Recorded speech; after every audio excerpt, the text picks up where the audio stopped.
Andito na nga pala tayo sa, ano pangalan dito? Tawag sa lugar na to? So ito yung Sukwakip, kasama natin si Alex. So first time ko lang makarating dito sa Sukwakip. Akit na tayo sa taas. Kasama natin si Alex. So ituturo niya tayo. Dibon tayo rito sa may Danat Albahar Barbecue Fish. Ayan. Muna tayo sa taas. Pasukin na natin to. So ayan, sundan natin si Alex. Siya yung ating guide rito. So ayan. So ito pala yung mga tiyanggi-tiyanggi rito. Saan ba si Alex? Nasa taas ba siya? Nasa taas yata siya. Doon sa taas. Parang dito siya. Si John pumunta? So ito yung mga tindahan dito. Pero tingnan na rin natin. Kasi ito yung mga souvenir. Kasi yung mga souvenir. So ito yung mga, ito talaga yung pinakalumang rito, pasyalan talaga rito.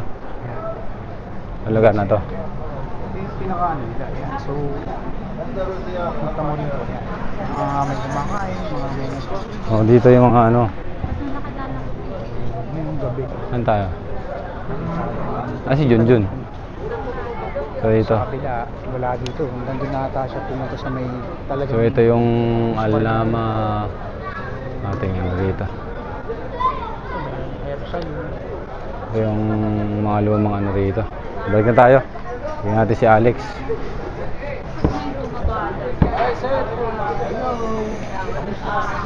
So ito yung mga pagkain dito, mga chapati.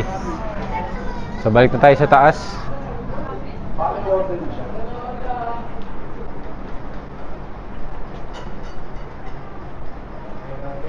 Ang tawag sa lugar na to, Lex? Sukwakip. Ito yung tinatawag na Sukwakip. Raman, Al-Jasim, Al-Mutla.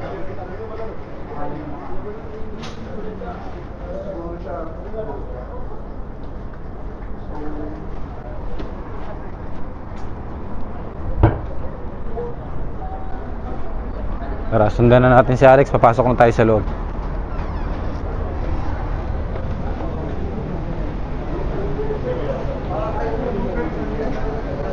So nandito na tayo sa loob. Akit na po tayo sa loob sa ating Sukwakip. Punta na tayo sa loob. Ang ganda-ganda na. So ito yung nandito tayo ngayon sa, anong tawag ito, Lex? Pas natin. So ayan, ito yung lugar ng Sukwakip. So check natin kung ano yung mga Sukwakip. Talagang original soup ng Ito ba yung original soup talaga dito? Yes. Bago nagawa yung sukpale, tapos ayun. Najada. Dumating ako rito 2005.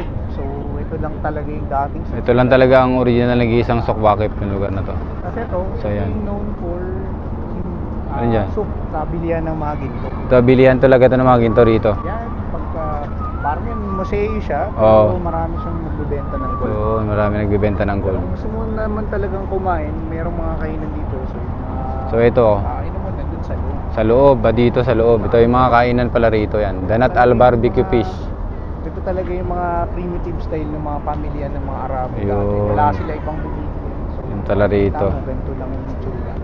Parang box lang. At ang nakakatuwa dito sa akala mo, Yan. palamuti, pero mga Ano yan? kalapati yun. Ano yung mga laman yan? Mga yon. Kalapati. So kalapati pala yung mga nandun. Yan, kalapati. Kasi dito may bilihan dito ng mga hayop. Mga hayop. Pero So ito yung landscape niya. So ito yung mga landscape niya. pinaka landmark ng Doha, pag nakita mo na yung mosque na yan yung pinaka So ito na yun, sa Sukwakip. yung ano nila, so yun yung pinaka-soup nila. Yan yung pinaka ng mga Ayun Muslim. So yung mga So ito yung Sukwakip. pagka nag-bless ka, So, yun. yung mga nagbo-Muslim dyan. Ayun, doon pala yun. Dyan sila na ano. So papasok na tayo sa loob. Tara, papasok na tayo sa loob kasi medyo nagugutom na kami. So dito muna namin ipinark yung aming bisikleta. Ay, yung manok pala, Alex. Paso yung Alex. Pawak muna. Ilala ko lang yung aking bike. Yan, video muna ako. Yan, ating bike. Pwede kang magsalita dyan, ma. 11 ita. Ako lang ng bisikleta at malay-ilay yung ating lalakarin ko sa kanila. 18.6. So ilalak muna natin. right. Nakalabas. Unwind muna tayo, unwind.